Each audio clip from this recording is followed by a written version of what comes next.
माझ्याबरोबर सामाजिक कार्यकर्त्या अंजली दमानिया मॅडम आहेत. मॅडम, आज तुम्ही खळबळजनक एक दावा केलेला आहे. राज्याचे मंत्री छगन भुजबळ हे भाजपच्या वाटेवर आहेत.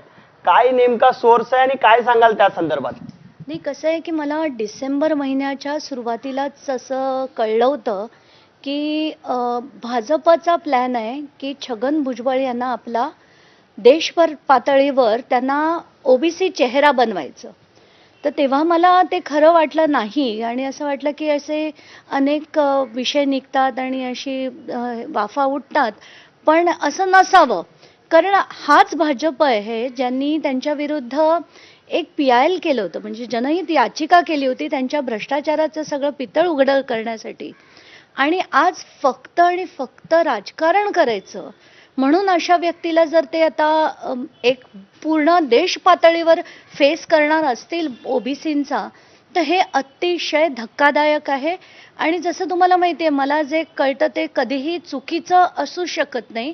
ते भाजपच्या वाटेवर आहे तेवढं नक्की.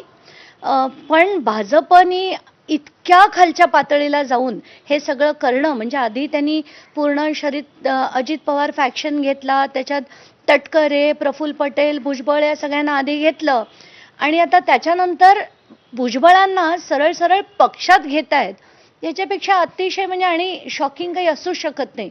आता देवेंद्र फडणवीसांना खरंच हा प्रश्न विचारावासा वाटतोय मला की कुठे नेऊन ठेवला महाराष्ट्र माझा. मॅडम, तुम्ही हा दावा केलेला आहे, मात्र या दाव्यासंदर्भात भुजबळ यांना विचारलं असता ते म्हणतात हे काही खरं नाही, त्यांना कुठून माहिती मिळाली त्यांनाच विचारा. तुमचा जो दावा आहे तो त्यांनी खोटा ठरवलाय. नाही, खोटा ठरवला तर अतिउत्तम, भाजपने घेतलं नाही तर अतिउत्तम. पण आत्ताच्या घटकेला जे मला माहिती आहे की ते भाजपच्या वाटेवर आहे त्याच्या एवढं नक्कीच. आपण पाहिलं तर भुजबळ यांनी यापूर्वी राजीनामा दिलाय मंत्रिपदाचा, अशी देखील चर्चा आहे, अशी माहिती देखील मिळते. मात्र तो देखील दावा खरा आहे की खोटा आहे याबाबत देखील भुजबळ अद्याप सांगत नाही. मात्र तुम्ही ते सांगताय भाजपच्या वाटेवर आहे, त्याचा नक्की काय म्हणजे सोर्स काय आहे तुमचा?